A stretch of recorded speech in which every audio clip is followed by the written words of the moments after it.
umaga po, Luzon, Visayas, Mindanao. So sa umaga pong ito ay update po tayo sa ating ampalaya. So ang age po ng ating ampalaya ay 40 days old, no? Kahapon lang to na first selection harvest po tayo kahapon. Naka 150 kilos po tayo. Po, makita niyo po yung bunga po, ayan po. Medyo marami-rami, no?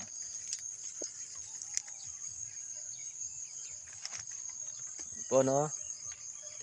40 days old, naka first selection harvest po tayo kahapon. September 13. First selection harvest po tayo. Naka 150 kilos po tayo.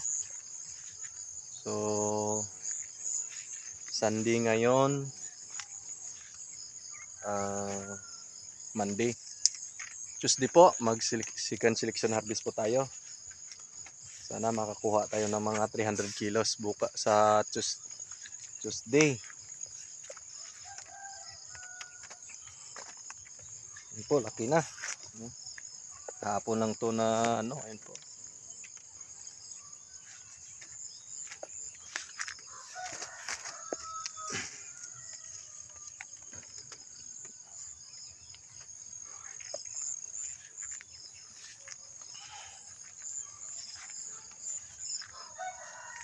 Doon daming nakasabit. Shout out pala kay Maxine kag kay Mikay. Ang pinakamagandang mga palisada dyan. Kay Santiago Palisada. Sir, good morning. Kay Junel Palisada. Kay Rodolfo Palisada. Sa Palisada family, no? Magandang umaga po.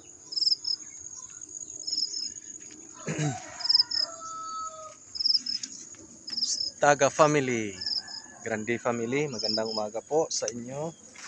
Diyan po sa Lambunaw, Badyangan, Aniway. So magandang umaga po. So kung makikita mo natin, no, na kahit naulan na nakaraang mga linggo, pero makita po natin, no, please God, naka-recover, no, yung nakuha ng mga sakit.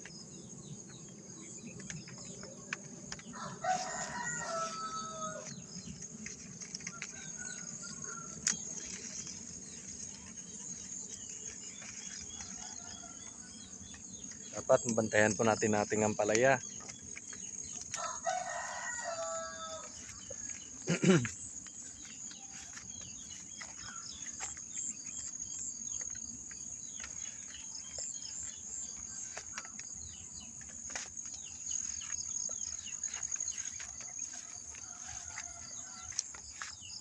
Out din po kay Chong Dison, no? Diyan sa ano 'yan, Carles. Kay Vincent Sosano, kay Roman Baknan, Binjam Pakatan. Ito po.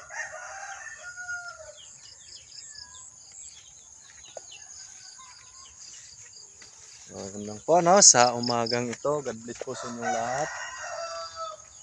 Ay, sorry. Bali pa.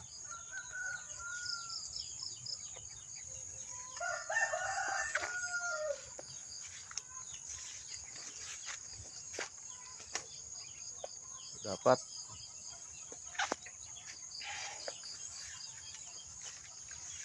sa akin po, pag magtanim ng pala na ganito, dapat nakapokus po tayo, no? Tutukan po natin para makapansin natin yung mga pangangailangan ng ating tanim. So kung maaari, umaga at hapon, ikutin po natin para yung halimbawa natin, para tayong doktor, dapat naka-examine tayo umaga at hapon para makita natin kung ano yung mga kailangan ng ating tanim. So, yan lang po. God bless po sa inyong lahat.